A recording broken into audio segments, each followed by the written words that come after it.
The birthday. Next Saturday was to be Bryn's birthday. He was going to have a big party because he would be 10 years old. Gormy and Horsey and Bats and Cocky and Curly were all going, and they were looking forward to it. Bryn was bossing the others around a bit because he knew they wouldn't do anything to him as it was his birthday on Saturday. On Friday afternoon, they all went up the park and played in the trees along the side of the golf links. While Bats was up the tree, Bryn started to throw bricks at him. Twice he hit Bats on the leg, and Bats was getting wild. "If you don't cut it out," he cried, "I'll come down there and bash you." Bryn didn't take any notice, just went on chucking bricks at Bats. "Just because it's your birthday tomorrow, you needn't think I won't give you a hiding," called out Bats again. Bryn didn't take any notice, went on heaving bricks. Bats was only 6 months older than he was, and he wasn't scared of him. Anyhow, Bats wasn't likely to try anything with his birthday next day. Bryn then threw a brick that hit Bats right on the head, and Bats started to howl. "You wait, you rotten cow," he yelled as he scrambled down the tree very fast, his mouth all screwed up and his eyes streaming with tears. "You'll pay for this." When Bryn saw that Bats was coming after him, he ran down the slope of the bank towards a piece of flat grass where he thought it would be easy to fight if he had to. Bats, thinking Bryn was running away, raced down the slope after him. But just as Bats caught up to him on the flat, Bryn turned around and poked out his left fist hard, so it caught Bats right on the nose, knocking him to the grass. Bats got up straight away, with blood streaming down from his nose, went straight at Bryn again with his fist swinging. Bryn poked out his left fist again, just as Smitty, who knew something about boxing, had taught him, and this time got Bats right in the eye. He grabbed Bryn, and they both fell on the grass, punching each other and fighting madly. After a while, Bryn sat on top of Bats and glared hard at his face. "Well, are you licked?" he said. Then he stood up and glared again while Bats rolled over on his face, sobbing in the grass. If Bats wouldn't fight, then that was the finish.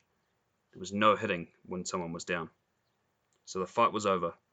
Bryn stood off, breathing hard, with his nose all blocked from being punched so often. Suddenly, Bats jumped to his feet and ran away, swearing like mad. "I'm not coming to your stinking party," he shouted. "Ah, who cares?" yelled back Bryn, feeling sort of tough. It was good to win a fight like this in front of Smitty.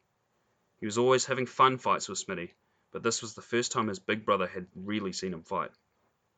Of course, he remembered a long time ago having a big fight with another kid in Standard 1. It took place in the play shed and seemed to go on forever. That was when he first learned that Smitty wouldn't help him in a fight. He'd fought this other kid for half an hour. They just stood off from one another and punched till the school bell went for the end of the lunch hour. Neither would give in. The whole school stood around cheering them on. Bryn had learned a lot about boxing from Smitty. One of their uncles, who was a footy rep, had given them a pair of boxing gloves, and they used to have fights on the back lawn whenever they could. Sometimes they would get the whole street up and have fights. The best fun was when Mum and Dad went out, and they could go in the front room and pretend they were in a world championship match. They weren't allowed in the front room really, and they would get in for a row if their father knew about it. They would shift back the sofa, put all the vases out of the way. Then they would put a chair in each corner, and that was the boxing ring. When they had put on their gloves, they would both sit in the seats ready for the big championship fight. Next, Smitty would come out to the centre of the ring and say, "On my right is Primo Carnera, heavyweight championship of the world at 16 stone. Then he would rush back into his chair, stick out his chest, because in the fight he was Carnera himself. He would also stand up, clasp his hands above his head, and bow to the cheering crowd with a big smile on his face. After that, Smitty would be the announcer again and say, "And on my left is Max Beyer, challenger for the world heavyweight title at 12 stone. And Bryn would stand up and bow.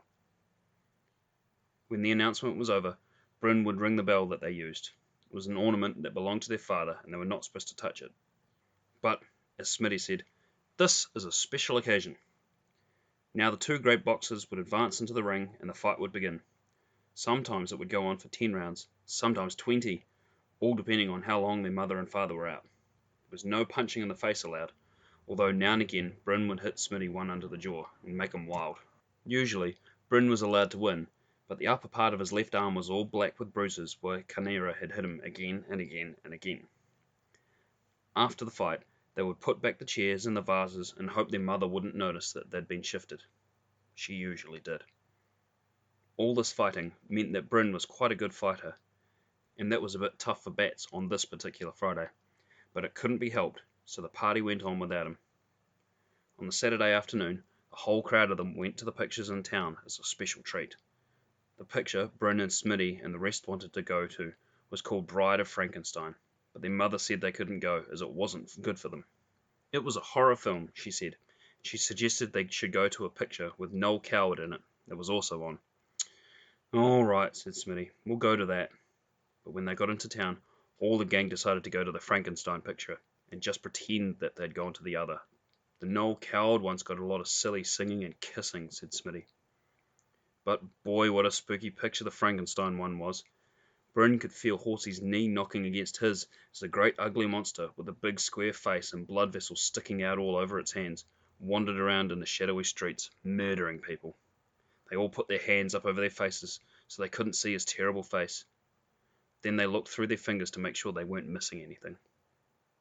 When they came home afterwards, it was pretty dark as it was the middle of winter.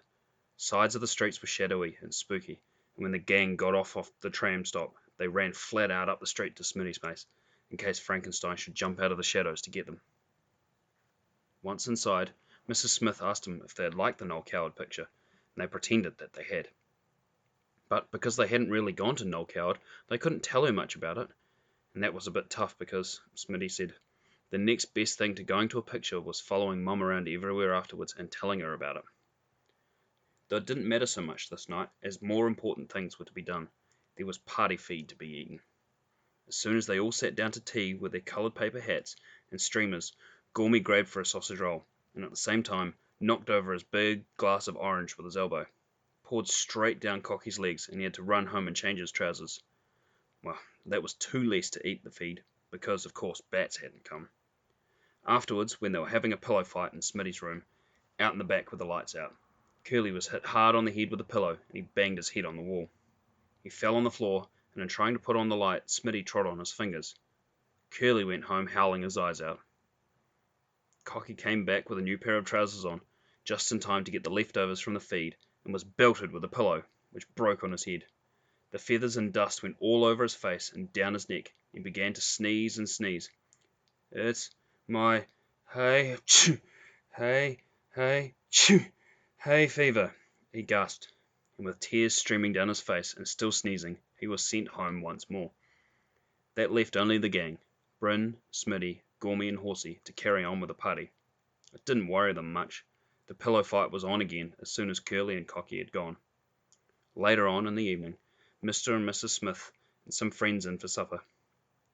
They had been to see the Noel Coward picture and wanted to know what the boys thought of it.